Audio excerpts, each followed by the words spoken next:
И снова здравствуйте, мои уважаемые зрители. Этот материал будет не посвящен боевым действиям, вернее, боевым действиям он будет посвящен, но это будет не обзор событий на Украине. Вернее, это будет обзор события очень интересного, на самом деле, очень странного события в моем родном городе.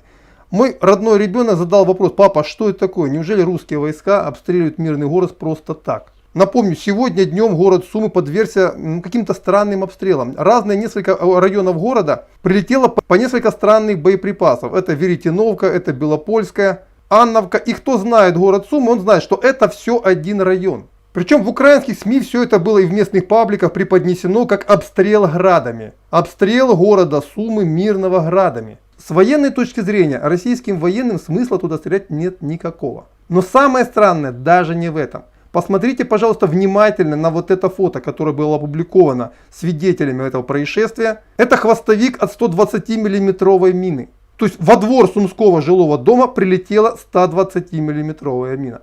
А теперь задайтесь вопросом. На Украине уже третий день идет война. Кто-нибудь, когда-нибудь, хоть один раз видел, чтобы российские вооруженные силы применяли минометы? Причем, если мы посмотрим, каким образом раздувается в социальных сетях истерия по поводу обстрела мирного города российскими войсками, а еще вспомним, что на Донбассе применялись так называемые блуждающие минометы.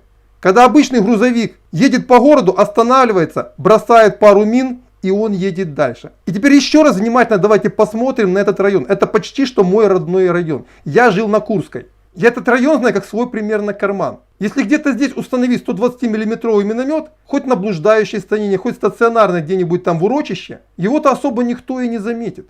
Ну, кроме тех, кто находится рядом. А рядом сейчас там никто не находится, потому что люди все боятся. В урочище в это время года никто не ходит. А с учетом того, какой эффект произвели эти события, у меня возникает вопрос, а не было ли это провокацией, чтобы настроить жителей города Сум против российских военных? Уж очень складно все получается. Еще раз повторю, российские военные пока нигде не были замечены в обстреле минометными минами. Но это очень удобное оружие для провокации. Его легко скрыть, его легко перевозить и им легко спровоцировать. Тем более, что следы этой провокации остались запечатлены жителями города. И я обращаюсь к жителям своего родного города. Сегодня у нас очень много фейков, очень много желающих поссорить нас, чтобы мы воевали друг с другом до конца наших дней. Причем вот такая технология, она уже задокументирована и применялась на Донбассе. Причем украинскими националистами. И именно эти самые националисты сегодня удерживают мой родной город. А еще, как мне родня передала из города, это все совпало по времени с объявлением воздушной тревоги. То есть вначале в городе объявили воздушную тревогу, что якобы российские войска собираются обстрелять градом город, да? При этом выстрелов градов задокументировано не было. Не было прилетов градов по Сумам. А обстреляли, как мы видим, судя по доказательствам, обычными минометными минами. Так вот, команду воздушной тревоги отдавал штаб гражданской обороны, территориальной обороны города Сум.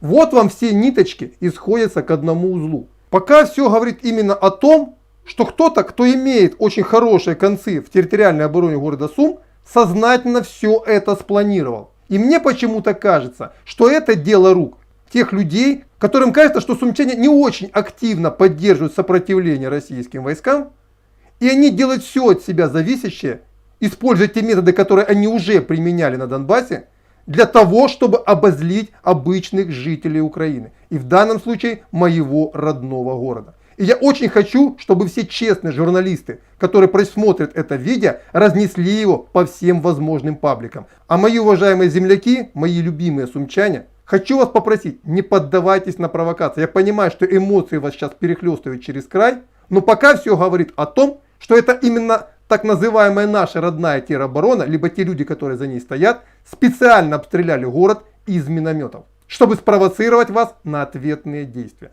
Будьте бдительны.